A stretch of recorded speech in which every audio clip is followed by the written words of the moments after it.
written something as simple as ceasefire on their social media.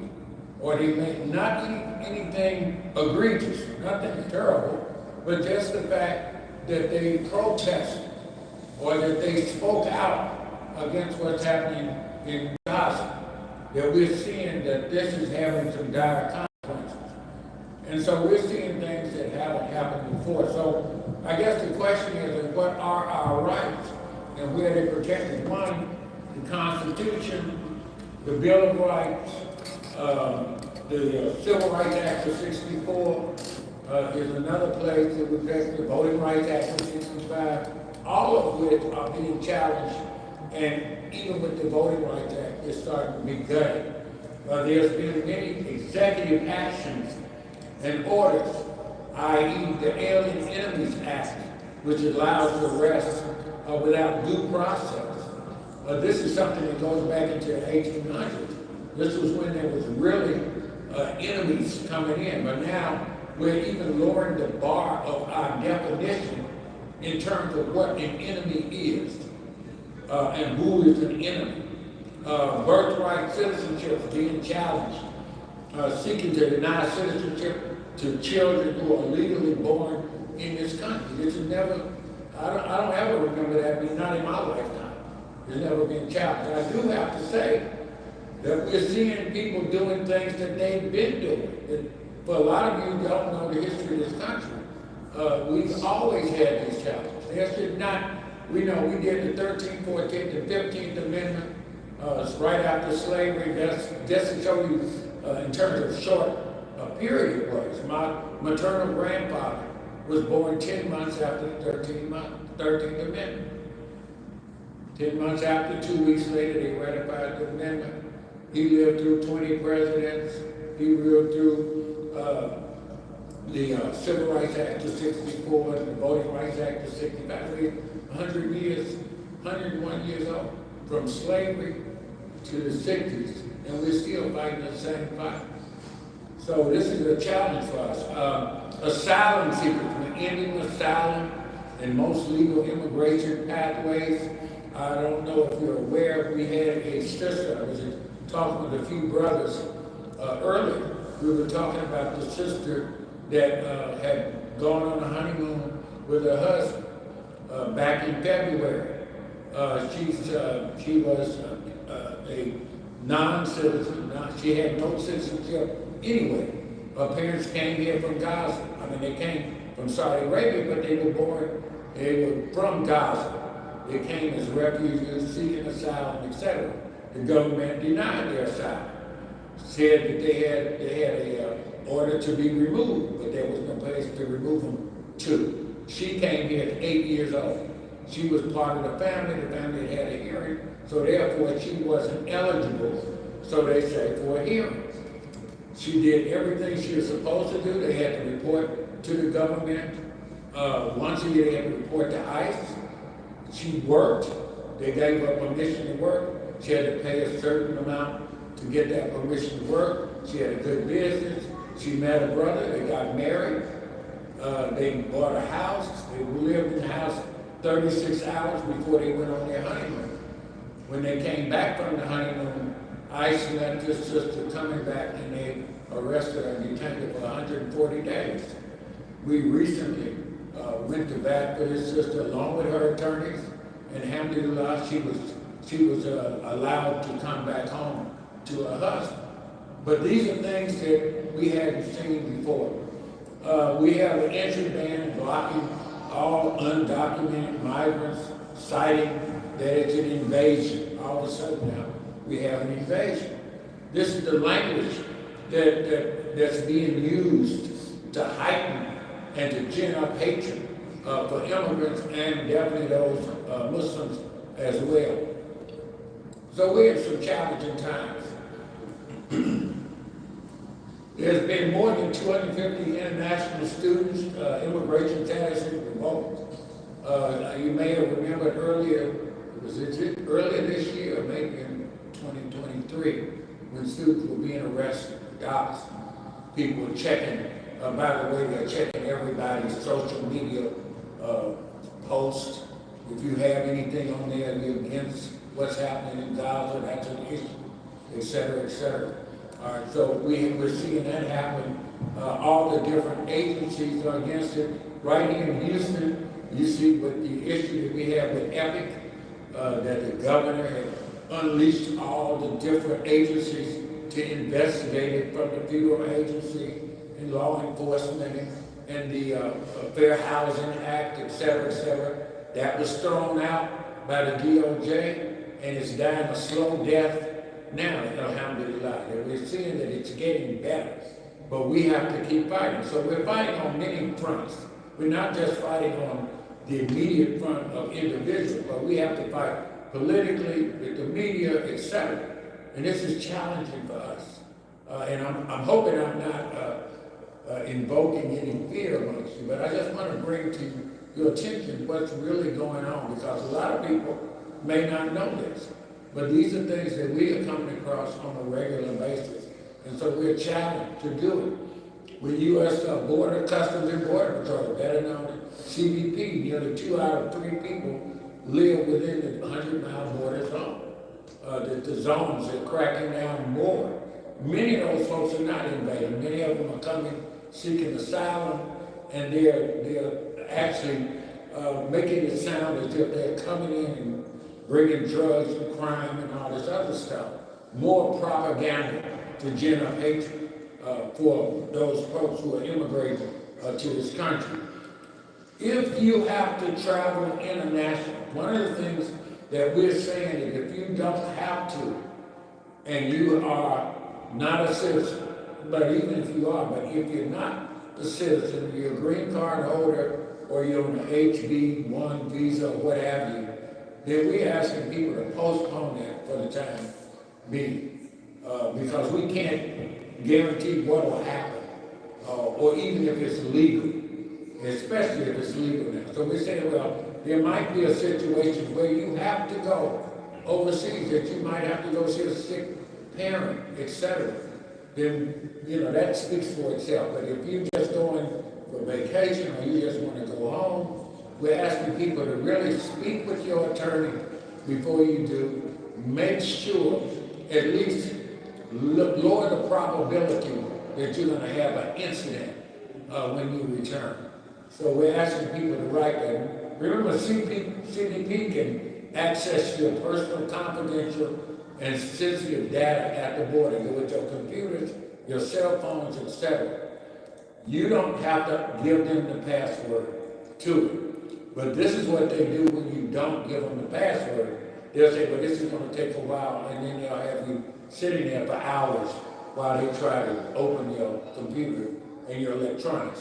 I know some of my friends are actually shipping their computers separate back when they travel. They'll just put it in there and ship it, rather than to have it with them when they come to the, at the border, CBP.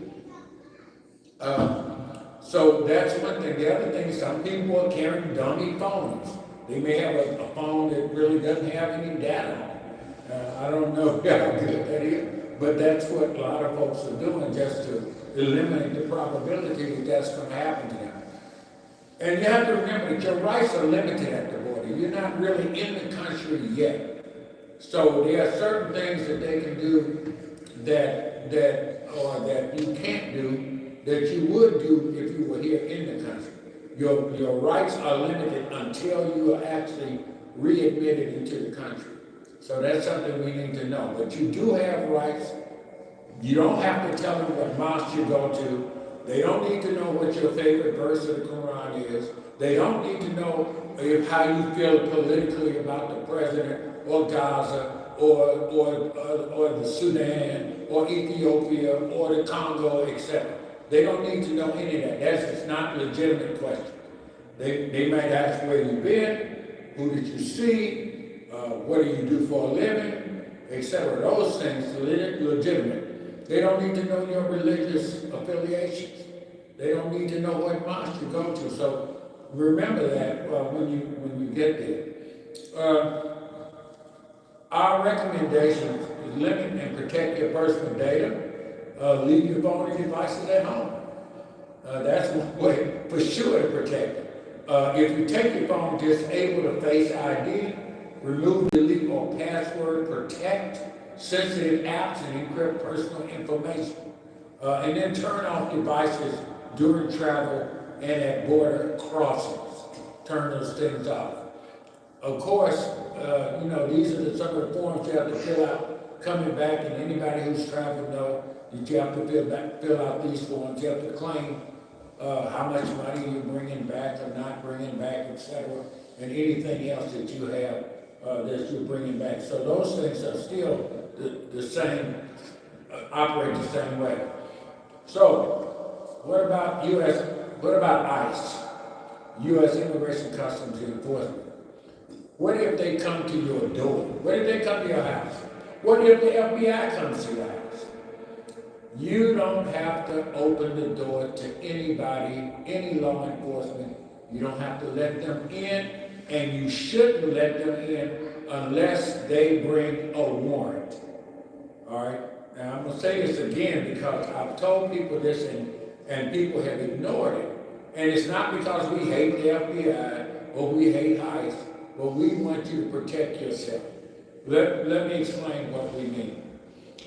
The FBI, right after 9/11, started doing a series of visits to Muslim homes. And they would just claim that they happened to be in the neighborhood and they just wanted to come in and chat with you, etc. It's no big deal.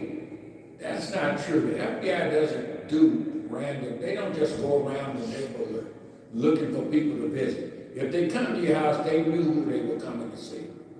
All right, that's number one. Number two is don't let them in your house. Step outside your door, and actually they'll say, well, we just wanted to talk to you, see, blah blah blah. You're not in trouble. Well, okay, therefore you don't need to talk to me.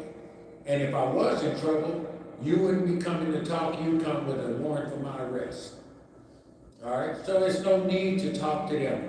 Why do we say that? Because if you do talk, say you let them in, Muslims are very hospitable, so you bring them in and they'll have chai and some other things. And they just start off with a regular chat. Well, if the chat becomes an interrogation, you may make a mistake, you may misspeak, you may forget something, you may omit something. If you do any of those things and they can extrapolate from that you are lying to the FBI, then you go to prison for 5 or 6 years. No parole, 5 or 6 straight federal pen for lying. General Flynn went to prison for lying to the FBI. And he was general of the armed forces, right? He went to jail for lying. If you lie to them, if they can extrapolate from something you said, that you lied. Now, you can go to prison, or you could be asked to be a provocateur, an informant, etc. That they can use that against you in those ways. And we tell people it's best not to talk with them unless you have an attorney. And if you say, I'll have my attorney contact you, more than likely they're not going to want to talk to you. Because the attorney it's going to be a short meeting if that happens. So I've told people this before, and I remember even one gentleman I told not to do it. He did it anyway, and I said, well, brother, he called me, brother Mustafa, the FBI won't leave me alone. I said, why is that? He said, well, I just went to talk to him. I said, brother, didn't we talk about this? Yes, brother, but I have nothing to hide. I said, but didn't we talk about that? It doesn't matter if you have anything to hide or not. Just because you don't talk to them doesn't mean that they will see you as being guilty. You have a right not to speak with them or put yourself at risk. Because you have nothing to hide. That's the catch. And because he did do that, they were denying his wife. It took 2 or 3 years for his wife to come in the country because once he cut it off, then they were threatening keeping her out of the country, period. He couldn't get his wife here.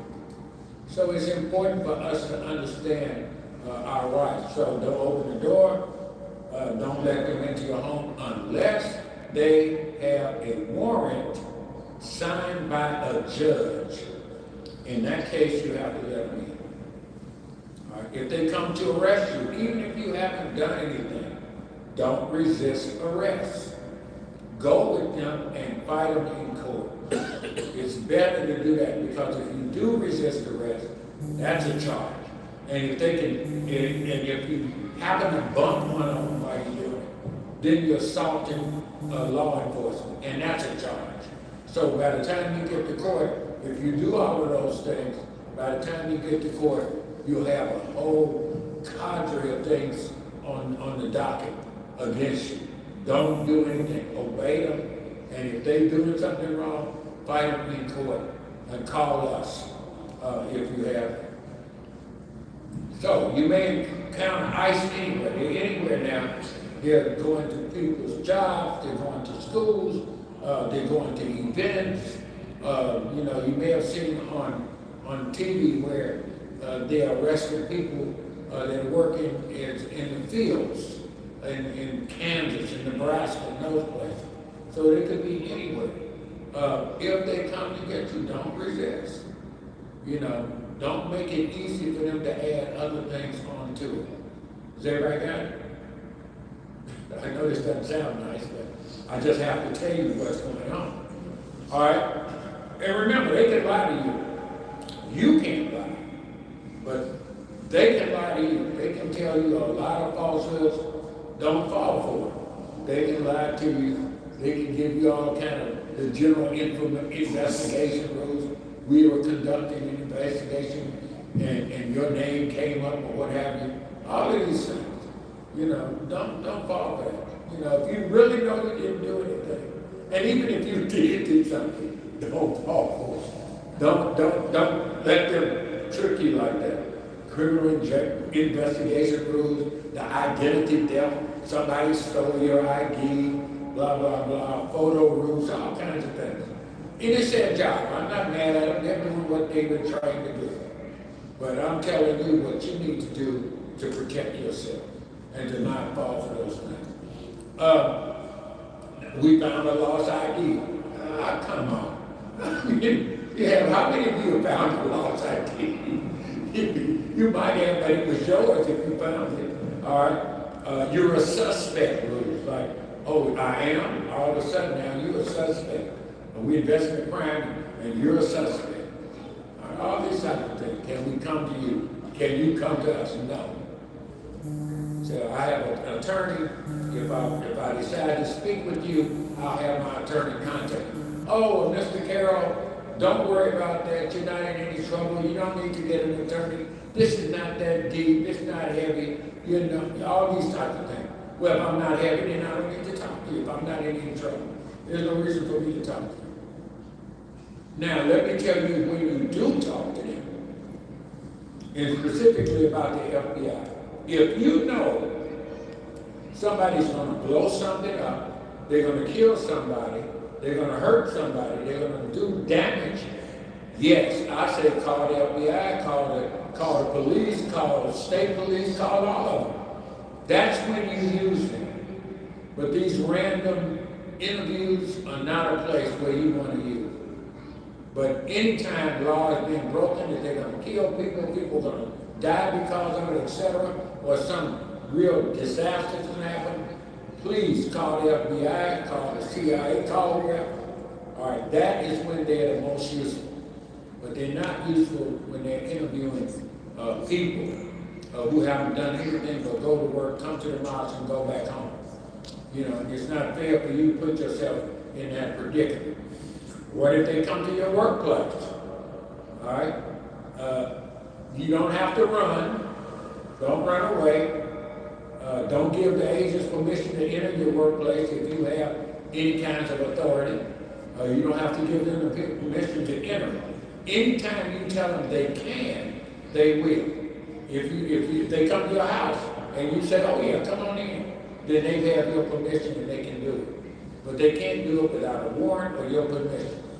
All right, and don't answer any questions or give any information. Just don't do it, because it just draws you further into the abyss. Now, when I showed you an administrative warrant with an employee's name on it, You don't have to say if that employee is working that day or not. You don't have to tell them. You can't tell them a lie, but you say, I have no comment, or I claim the fifth, or I don't want to talk to you. I appreciate what you guys do. Thank you for coming back, but no thank you. All right? You do not have to take the ICE agents to the employee name. You don't have to do that. It's not your job to do that. You know, you may want to cooperate or think you're cooperating, but it's not necessary. All right? Do not lie about your citizenship status. And if they ask you and you know you're undocumented or you know there's a problem, you can just be quiet. You can just say, look, I have nothing to say. I'm claiming the fifth. I don't need to say anything. Don't help them with that. You don't have to do that. Now, the only time that you have to speak is when they come with a subpoena for you to come to court. Then you have to either go to court or you have to have your attorney go to court. I suggest that you should go personally. Don't depend on the attorney. And the reason I say this is because I've seen cases where the attorney forgot to show up. If the attorney forgets to show up, guess who's going to jail? You're going to jail, not the attorney. You may get upset with him, but it doesn't matter. You'll go to jail. Your folks will have to post bond to get you out of jail, etc. So I say go to court if you have to go. Don't lie about your citizenship. Don't say, oh, I'm here legally. I have a green card. If you don't have one, don't even say what you have. There's no need for that. They know what you got or don't have. You know, they're the government. You know, they know if you got it, so you don't need to say anything. And please don't get any fake documents. All right, now if they have a search warrant versus arrest warrant, ICE warrant will, I don't think you can read this, I can barely read it, I'm sitting right here. But an ICE warrant will say who it is, what it is for, and it should be signed by a judge. A criminal court warrant is a warrant for you after you've done something. If I've done something, they're going to put out a warrant for my arrest. It's going to say what they suspect me of, and it's going to be signed by a judge. If it's not signed by a judge, then they don't have a warrant. They can't just bring a blank piece of paper to you that's not signed by a legitimate authority, and that authority is the judge. So that's for you to come to court. If they, as I said, here's a criminal arrest warrant signed by a judge, meaning they can arrest you and take you to court. All right, and you have to go. So don't fight them on that, because like I said, you'll have a whole kaleidoscope of charges once you start fighting. Just submit and go on and be arrested and then challenge it in court. There's nothing better to do. I wish I could say, yeah, if you run away, that's not going to work. You have to go to court and you have to be arrested. Don't fight on it. All right. If an ICE agent asks for your immigration papers, if you're not a U.S. citizen, you must show them if you have them with you. If he says, I need to, or she need to see your immigration papers. If you're over 18, carry your immigration documents with you at all times. If you do not have immigration papers, say you want to remain silent. Again, silence is golden. You don't have to say anything to make it worse for yourself. And do not, again, don't resist arrest, even if you believe the arrest is unfair. I know that's hard for me to say with a straight face, because I feel like if it's not fair, I shouldn't have to go with you. But it's best that you don't resist arrest, because that will just only complicate issues. All right. Now, that was just a synopsis of everything. I mean, it's not all that has to be done, and I know that there are many cases that are complicated. And in all cases that you have, especially when you start dealing with ICE and the government, etc., you should have an attorney, or you should call us. We have a legal team available. We don't do immigration, but we do civil rights complaints. If your civil liberties, your rights have been violated, then CAIR is the one you want to call. You want to call us. Now, I wanted to explain this, and I've done it before, but I think it's important for everybody to understand, how does a civil rights organization work?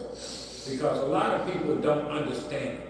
Muslims don't understand it. Now, CAIR is the youngest kid on the block. We've been around for 31 years.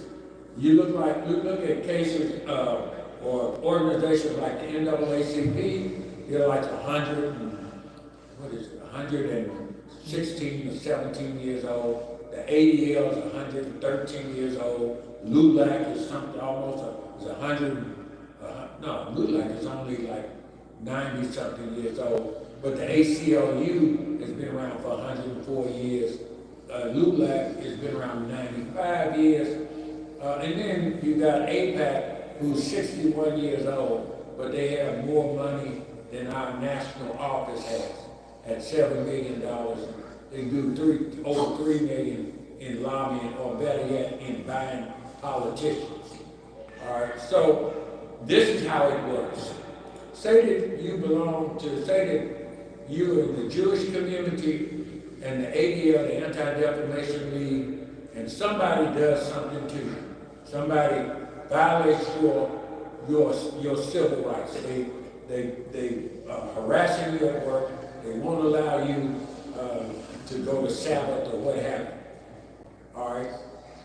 The ADL protects the richest or the poorest Jew. That's what that's for. And I don't want you all to be confused. If I know a lot of people say, well, I can afford it, I'll just get an attorney. Well, a good civil rights attorney costs like between $500 and $800 an hour. And they're going to charge you if you call them on the telephone. If you're on the phone talking to them for 30 minutes, that's $400. All right? It's not prudent to just spend money like that. But when you have an organization, you build an institution that makes people think twice about doing something new. If the Muslim community has that type of latitude, then it makes it very difficult for people to pick on the poorest Muslim or the wealthiest Muslim, etc. It makes it easier for us to defend our rights. And that's why we try to raise money about it. It's not, we have to hire people. We have to hire people who are professionals. We have to hire good attorneys. We have a legal department. You know, around 20 years ago, when I was in Dallas, 20 years ago, the local ADL had a $4 million budget. And they only had 5 people working in the office. $4 million. Our national office today has just over $4 million. Does that make sense? Now, where does that money go to? So let's say that they got a class action lawsuit and they go to court, or they got to go to court to defend you, individually. They don't have to think about it. Oh yeah, we're going to court. We got the money. We can help our people. Blah blah blah. So I'm not saying that I don't want to put too much pressure on you, but I just want you to understand what it means to have a civil rights and an advocacy organization. This is how it works.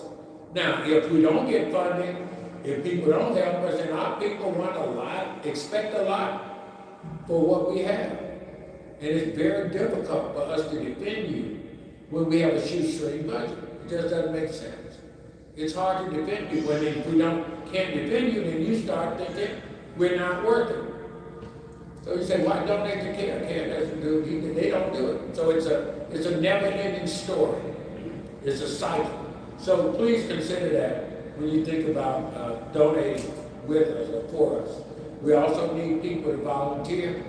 We also we have internships, and hopefully, inshallah, we plan to build this office where we have local attorneys that can help defend the rights of Muslims in this country. There's no reason that the Muslim community in Texas should be lacking.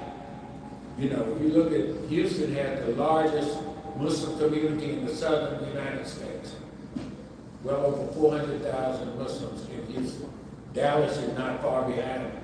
Texas itself, if the Muslim community decided that we're going to change the political landscape in Texas, that would happen tomorrow, if we decided to do it. So I don't want to, I hope everybody understands what I'm saying, because we are a mirror image of the Jewish community. I mean, you know, you got close to 20% of the Muslims are medical doctors, 30% or more are engineers, 60% plus formally educated, many are well off, don't even have to ask people if they can go to Juma, etc. There's no reason for us not to wield our power that we have. You know, we have to get over things like our unification. We got to come together on those levels. So, inshallah, I pray that Allah subhanahu wa ta'ala will bless us and guide us and protect us, continue to protect us, etc., and allow us to be stronger and come together as one ummah, inshallah. Jazakallah khair. Assalamu alaikum wa rahmatullah. Okay, are there any questions?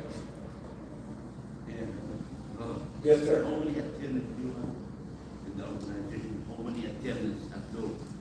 Oh, God. We have now. What is the question? What's that? What is the question? The question is, how many attorneys, right? How many attorneys do we have in the organization? I think the last count I heard was 70 nationwide. No, it's for this organization here. In DFW? Yes, because We don't have an attorney on staff. because brother Anthony said that, but unfortunately, you know, I've been here for a long time, and people have the feeling that you can't just take high profile cases, and when somebody calls who is engineer or student or so, they always know. So they only take the cases like they get a lot of press? Yes, yes. No, I mean, I'm the one taking the cases, so I know. We're not taking just high profile. We take the cases, let me tell you the kind of cases we take at the local level. The cases, and this is at most places. CAIR has 30 offices around the country. Yeah, we do take a high profile case here and there, but most of our people are working for cases like people who can't pray at work, who can't wear their hijab, kids who are getting bullied, folks who are getting discriminated in the public square. I mean, you out grocery shopping and they treat you bad at the grocery store or at the pharmacy. Those are the cases that we take. Those cases are not very expensive, and sometimes it doesn't even cost for us to resolve. Sometimes a letter from us will do it. But those are the cases we're taking. I mean, I wish I could share with you by name the cases that I'm taking this week. I've got like 3 or 4 cases this week of people either losing their job or being threatened to be fired because they took a position against what's happening in Gaza. That's what's happening now. Students, the kids that are getting bullied. I had a case where the kid, a parent came to my office. This was when I was in Houston. Never will forget it. I've never seen it happen before. A brother came to my office. He had a typewritten page where a teacher told his 8th grade daughter, but told her she needed to leave Islam, marry a Christian, and all these other things. This was typewritten, and he came to my office. I mean, I wasn't expecting him. He just came back, and he said, "Brother, I don't know what to do." I told him, I said, "Well, brother, if that was my daughter, I wouldn't even be in this office. I'd have been up at that school, and when I left, somebody was going to leave with me, meaning that teacher was going to have to go." I said, just imagine what would happen if I'm teaching school and I told a student, you need to leave Christianity, marry a Muslim, put something on your head, blah, blah, blah. What would happen? That make the news. But these are the cases that we get. I'm glad you asked that question, because I really gave that opportunity to spell the fact, yeah, we do take some high profile cases. We took the HLF case, we take the 6 imams, we took other cases. But most of the grassroots work that we do is from ordinary Muslims working, trying to make a living, trying to keep their jobs, trying to educate their children, and then they go through a lot of challenges when they're doing it. So, and I'll be glad to, I can't share who, because our work is confidential. We can't tell you who's doing what, who it was, but I can guarantee you that's what I'm doing. That's what we do here. Did I get? All right, thanks, brother. Any other questions, comment, constructive criticism? I don't mind, I need to know. You did a great job, Jazakallah khair. You did a great job, Jazakallah khair. Thank you so much. So if you have any issues, we're getting swamped now, but that's no excuse, please call us. We only handle civil rights stuff. I mean, I get calls everything. I get calls for kids running away, domestic violence, people in jail, people doing drugs, except yeah, people doing drugs. I hate to say it, but sometimes people are not, we're regular people. We're just like everybody else. We got a kaleidoscope of different personalities. But feel free, please call us. Even if we don't take certain cases, we try to refer you to somebody who can help.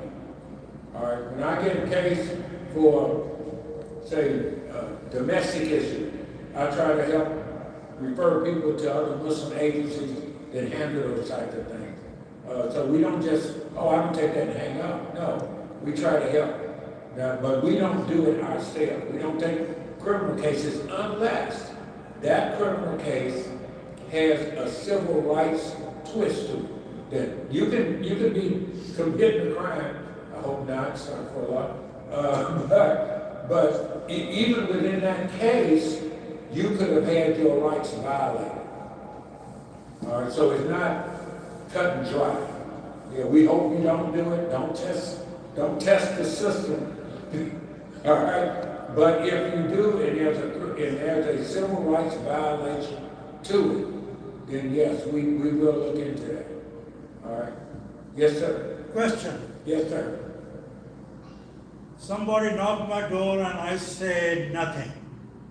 I don't let them come in. Right. How long they will stay on my door and leave me alone? That is a typical question. I'd like to know what is my What can you do? what is my action? Just pray? No. Well, prayer's okay. But no. But if they are there, 5 people are my door, and they're knocking, and they say we are ICE, and my response, according to your suggestion and guidelines, is that I must keep quiet or tell them that go and talk with my attorney. Right. You can I have no attorney at that time. You don't have to have one. You can just tell them that you'll have your attorney. You don't have to say what the attorney's name. You can just say, I'll have my attorney contact you, unless they got a warrant. Okay. You can talk to them through the door. So how long they have a right to stand and cover my entrance that I cannot go out to buy a medication from CVS? Well, they can't stand there all day. And if they do, you should file a report against them. I mean, they can't, that's standing at the curtilage of your house, which is considered the entrance. They can't, it's not right for them to stand there and keep you from going out. Can I open the door and talk with them face to face or not? I wouldn't. I mean, unless there's, how I said it before was you step outside to do it, but you don't have to do that. You can say, how can I help you? Well, we just want to talk to you, Mr. What's his name? Said they talking to me, Mr. Carroll, we just want to talk to you. Well, what is this about? Well, we'd really like to see you. We really can't say. I said, well, you don't really want to talk to me. I said, give me your card, slip your card in the door, under the door, and I'll have my attorney contact you if we want to talk. Okay. Period. You don't have to open the door. I mean, because I've seen police do some really, not all police now, I don't wanna make it sound like every police officer. Do they have a right to break the door or break the lock? No. And enter by force? No, the only time, there's a few times that can happen.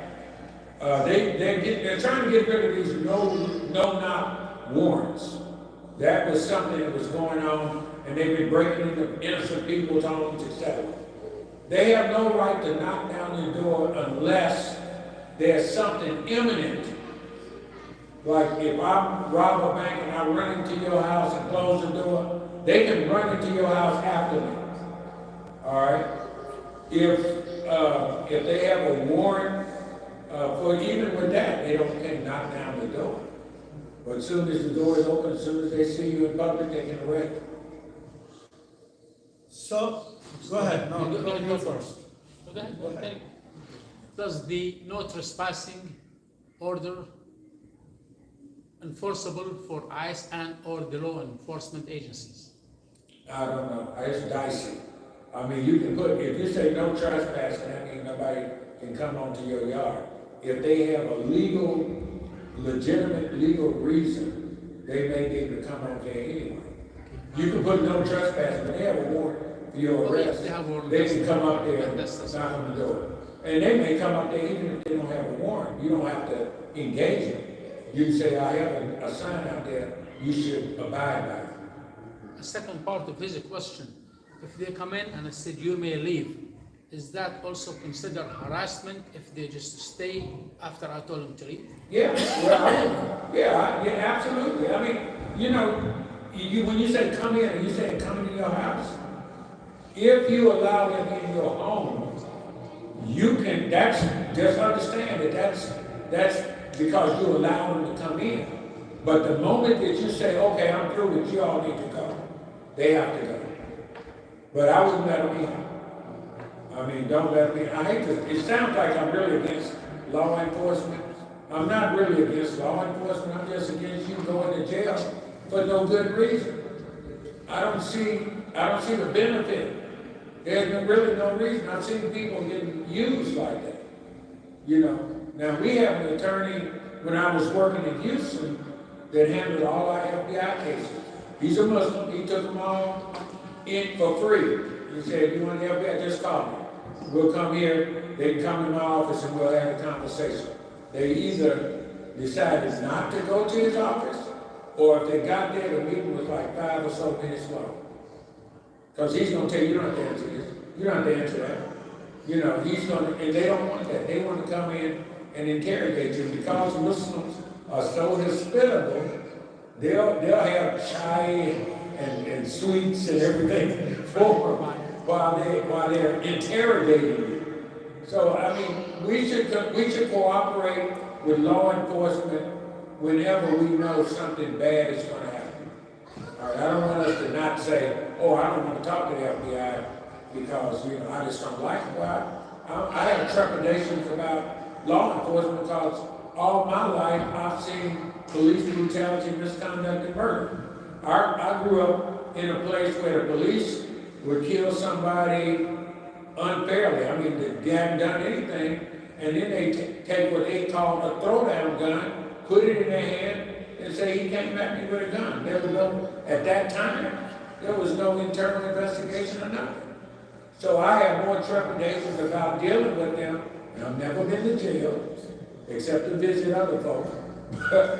But I have more trepidations about police than most, just because of having seen that, and having lived with that, and seen it in my neighborhood, But I believe in following the law. I believe in law and order. I believe we should we have that obligation as Muslims. So I don't have an issue with that. I just have an issue with the injustice that comes under the color of law. And that's what we're seeing now, even with this ICE stuff. We're seeing people under the color of law. That's why we have to be politically active. We cannot keep going like this. We've got to become more politically active. Voting is one thing, But if you got, say, I don't think that the Muslim community is at, what, 20 or 30% voting constituency? This is how many, of the eligible Muslims they vote?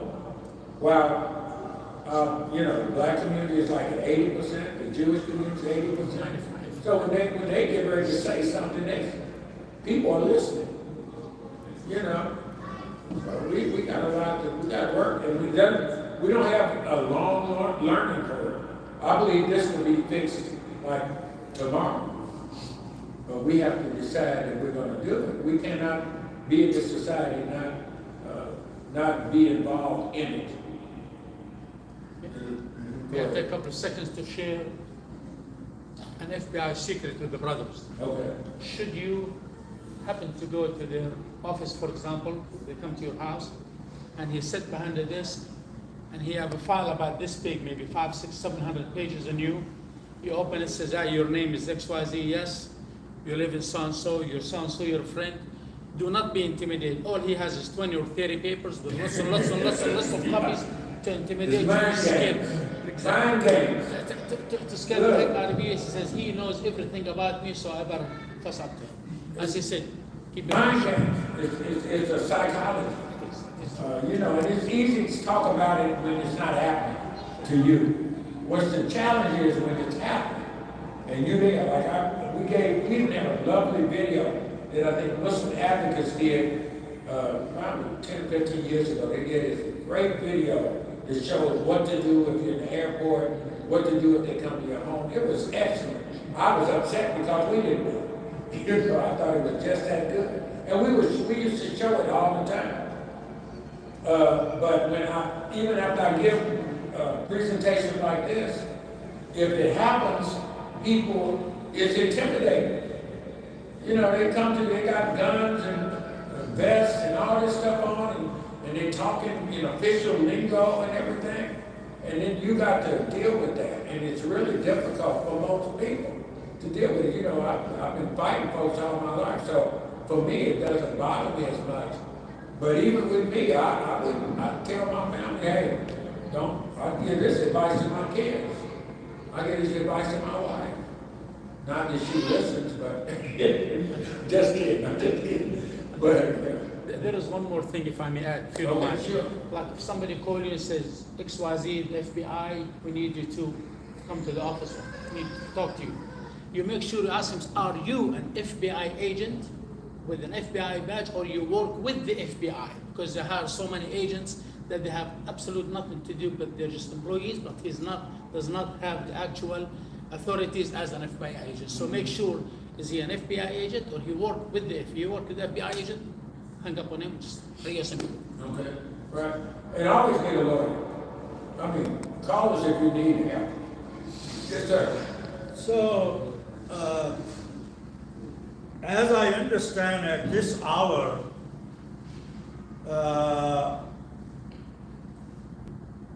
in DFW Metroplex, the Muslim population of DFW Metroplex does not have a official designated CAIR civil rights attorney at all. Is that No. yes or no? That's yes. We don't have an attorney that we've hired.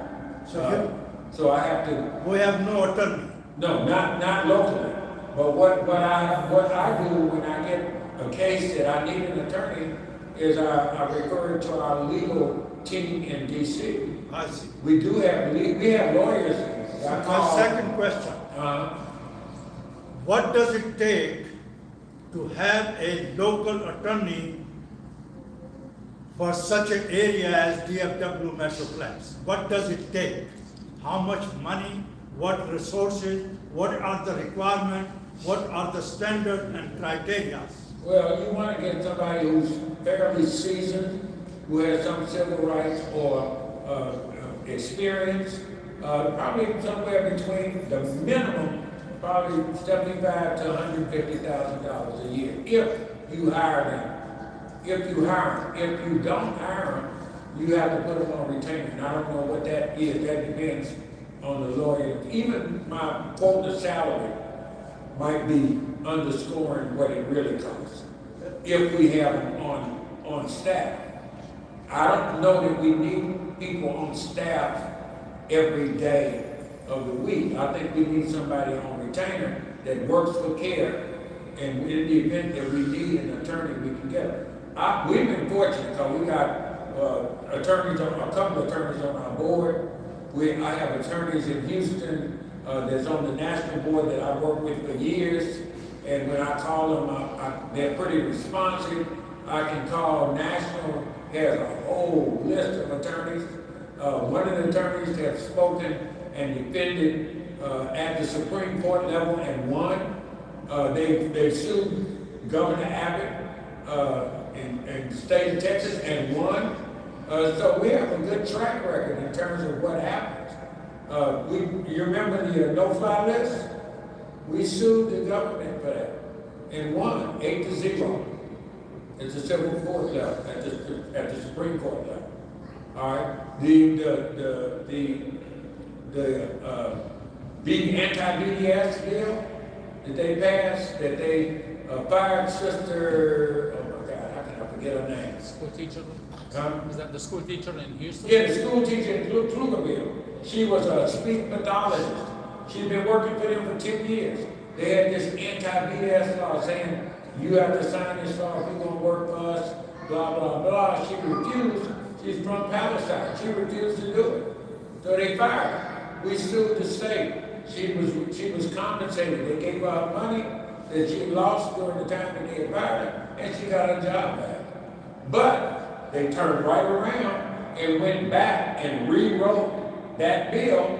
So now you got 100 employees or more than you are, and you want to get a contract with the state of Texas, you have to sign that you won't boycott, divest, or sanction the state of Israel. This is crazy.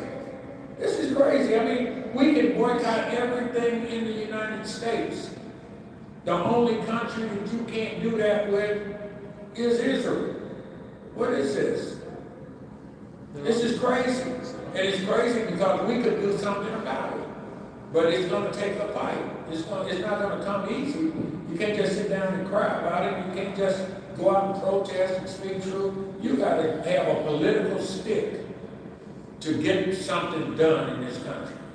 You know, trust me, we fought long and hard for simple stuff. And still we fight for it. The same things that my grandparents, my parents fought for, we're still fighting today. So it's just it's a continuous struggle, right? I know this sounds kind of dire, but please, it's not as bad as, yes, sir. Percentage-wise, what percentage of Muslim voters are involved in the political system? What's that now? The percentage of Muslim voters in the system. Oh God, I heard it wasn't that many. I mean, percentage, but it's getting better. Because I think Plano had gotten several folks elected there. We're seeing some incremental change, but I would think that the Muslim voting rolls are probably like at 30%, maybe at best. You know, we're now getting PACs, 501c4s, organizations that can do things that a 501c3 cannot do. Like this mosque here, if it's a 501c3, there's just so much lobbying you can do as a 501c3. As a 501c4, you don't have that limitation. As a PAC, you even get stronger. So, you know, we're getting there, we're becoming more mature, we're growing up, and we're finding out that these things matter. But the bottom line is we need a voting constituency. You know, when people know that the Muslims can control whether or not you go, hey, look at CAIR Cruz, why should he be in office? I was telling some people, let me get this short story, I hope it's short. When CAIR Cruz was elected in 2013, his freshman year, we were in DC, we were doing our Hill visits. We visit all the politicians in Texas on the Hill and everywhere else, every year. That used to be only CAIR that did that. In 2014, we formed this organization with Mass and ICNA and MUNA and all of them, the USCMO, United States Coalition of Muslim Organizations. Anyway, we visited Ted Cruz when he was a freshman. Him and John Cornyn had a brunch, and any and everybody who wanted to come visit them had to go to that brunch and stand in line, and we did because we had some issues in the Muslim community that we wanted to talk to him about. We stood in line to talk to Ted Cruz. Myself, my wife, and 2 other CAIR folks went there. After we got through talking, they took a picture with Cruz. Of course, I never did publish it because I was too ashamed to be seen with Cruz. But we have, I mean, this is what we have to do. We have to, and, you know, we have to get more active and not just get mad. You know, when people get mad, that's easy to do. You know, believe me, I get mad all the time about what's going on. But that's easy. The hardest thing is when you're gonna do something that has some teeth. That's where the struggle comes in. Because people will fight. I mean, we were talking about this just a few minutes ago. We Get still mad at don't Brother know. Roman all the time. Does he do it all the time? Yeah, but you know, we still dealing with, should we even vote? You know, when I came into the day, this brother told me, brother, I was going to vote. I've been voting since I was 18 years old. I was going to vote. He said, brother, what are you doing? I said, I'm going to vote. He said, stop for Allah. I said, what did I do? He said, you shouldn't be involved. I said, why not? Because this is not a state established by Allah. So I asked him, I said, well, where is that state? And he didn't have nothing to say. So if I'm not going to vote, I'm not going to get involved with the politics here. I grew up here, born here. My people died here, fighting these folks. And now I'm not going to do nothing. What is it to do if you're not going to do anything? I mean, I'm game. Somebody tell me what should we do if we're not going to get involved with this society? Islam is the answer to this society. We should be on the forefront. We should be on the forefront of trying to work to make this a better place. I know it's hard, it's ugly too, but we have to do it. There's no way of getting around it. Inshallah, I'm sorry about, hope I didn't offend anybody. Yes, sir. Assalamu alaikum. Wa alaikum salam. I am going to quote a hadith over here that Rasulullah sallallahu alaihi wasallam said that Iman had 3 levels. One, if you want to stop the evil, then stop it by force. Then if the second level is by hand, and the third level just by Take it yard. Yeah. Yeah, well, we So, gotta get, I am not, because I am an international student over here on F1 visa right now. So what would you recommend or suggest us that how gonna we speak up or speak aloud against that what's happening right now in the current times in Gaza, and so how we speak up are the U.S. law allow us to speak us loud like you're allowed by law, but that doesn't mean that you won't get sent back. Okay, we have to use hikmah when we deal with it. You're not at a level where you could do it without some dire consequence. Well, therefore, that's why people like myself and other citizens have to speak out. You can support us by doing things that support either donations or you might help with some of the things to organize. But I wouldn't advise you to get too, I'm dealing with this right now with students who haven't done well. Top tier students haven't done anything wrong. And because they took a position, they're getting sent back. Now I know when you start talking about the dean, that, you know, people are gonna say, well, you need to go ahead and do it anyway. And if that's your inclination, then go do it. because right now I'm standing on the second level of Iman, but because I have very retaliation mode, you can call it, that I always retaliate against the evil things. Yes.